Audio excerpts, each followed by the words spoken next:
So here's story time. What is a rational number? Someone raise their hand and tell me, what's a rational number? Rational number, rational. What's a rational number, Matt? Fraction of what? Fraction of integers. Of integers, right. Something that can be written as a fraction of integers, specifically P over Q. But you have to be a little bit more specific than that. It's not just the fraction of integers. P over Q is the what representation, yeah? It's the fractional representation. It is fractional, but why wouldn't you, for example, what would be the rational representation of? So we need most reduced. And also Q should not be 0. Correct. Yeah, correct. To be 100% correct. Q should not, but it needs to, hold on. Most reduced. Can someone tell me what most reduced means? You know the fraction is most reduced if what is the relationship between P and Q. There's a phrase here. 2 words, yeah? Relatively prime. Very good. P and Q must be relatively prime. Does anybody know what that means besides Matt? Hold on, Brendan? They don't have a common factor. They don't share any common factors. So do P or Q, either of them have to be prime? No. So for example, you could have, like 9 and 22, right? Neither of them is prime, but they are relatively prime, right? It's 2 and 11 and 3 and 3. They're not the same. Okay, so you with me so far? So the point is, rational means P over Q most reduced. Are you with me so far? Okay, so here's a challenge. We're going to talk about the square root of 2. Now, Jesse outlined earlier why it's a little challenging to talk about the actual proof for the irrationality of root 2, mainly because you're referencing the fact that how many fractions are there out there? Infinite. Yeah, so is there any way to check them all off manually? No, so we have to be a little bit more creative. So what we're going to do is we're going to do this. We're going to start with one assumption. Assume square root of 2 is rational. As I tell this story, there are definitely, and I hope there will be, aha moments when you're like, oh, I get it. Raise your hand, stifle saying things out loud, because some of the things you can be really close to and not see until the last second, and I want everybody to kind of come to those realizations, okay? So we're going to assume it's rational. That is our assumption right here. This is the core of the story.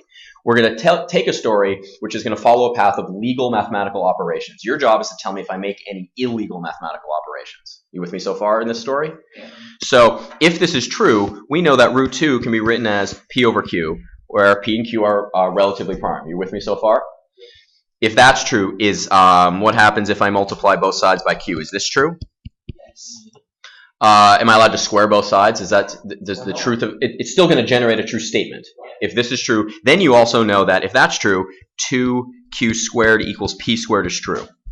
Are you with me so far? Yes. If root 2 is rational, I can find P over Q where this is true. They're equal. Okay. Side, or as you would say in upper level, a corollary right now. P squared. Can you tell me something about P squared? What do you notice about P squared? Can you tell me one of the factors? Raise your hand to answer this. Can someone, besides James, or can someone else here, can you tell me what one of the factors of P squared is right now? P. What's one of them? Even number? It's even. Does everybody see why P squared has to be even? Yeah. 2 is a factor of P squared, so P squared must be even. Corollary to this corollary, we're not going to prove this, but you can think about it in your head. It's a simple number theory operation. But think of an odd number in your head, everybody. An integer, a small one. Is everybody thinking of one right now? Multiply it by itself. What's an odd times an odd? Odd. It's always going to be odd. Do you believe that? Yes. Okay, not going to prove it, just want you to believe it. Definitely, what's an even times an even? Even. Okay, so you know these two things. So therefore, that's what those 3 dots mean. What can you tell me about P? P squared is even, so therefore P has to be even. It is very important that you understand this last piece here. Do you believe that P has to be even? Yeah. Based on what we just did, we know that P squared has to be even. An odd times an odd is an odd. An even times an even is an even, so therefore P must be even. It's the only way to maintain the truth of that statement. Are you with me so far? Yeah. What's it mean? What does it mean? Hold on. What does it mean for P to be? What does it mean for a number to be even? Can someone tell me what that means? It's a multiple number. So P is 2 times some number K. Do you agree with that? Okay, so if this is true right here, we're going to go back to where we were. Go back to our story. P must be even, so P must be represented by 2 times a number. Are you with me so far? I'm just going to do some basic algebra. So 2Q squared is equal to 2K squared. So 2Q squared is equal to 4K squared. I'm going to divide both sides by 2. And what do I end up with? Q squared. Q squared is equal to, and remember, this is where you need to just make sure you keep your hands up if you have a question. What does that mean about Q squared? Q squared has to be. Q squared must be even for the same reason as P squared, right? Are you with me so far? So therefore, what does Q must be? Q has to be. Q has to be even. Side note, pause right here for a second, kids. Ignore that for a second and look at my work. Do you agree that everything I've done so far is mathematically sound? Has anything I've done been illegal, mathematically speaking? No.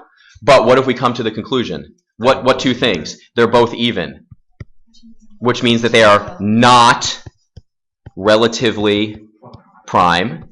So wait a minute. We made the assumption that root 2 was rational, which meant that you could write it as a fraction of two relatively prime integers. You can't. So what did we? Can someone very clearly tell me what we just proved? We just proved that the square root of 2 is not what? Rational. Do you agree with that? The only assumption we made has been proven false. The only assumption we have made has been proven false. If I'm thinking of an integer and I tell you it's not odd, what do you know it must be? Oh, wait a minute. Root 2 is a real number, right? Square root of 2 is a real number? It's contained in the real numbers? But root 2 is not rational. That's what Q is, right? Therefore, root 2 must be what? Irrational. Root 2 is irrational. Boom.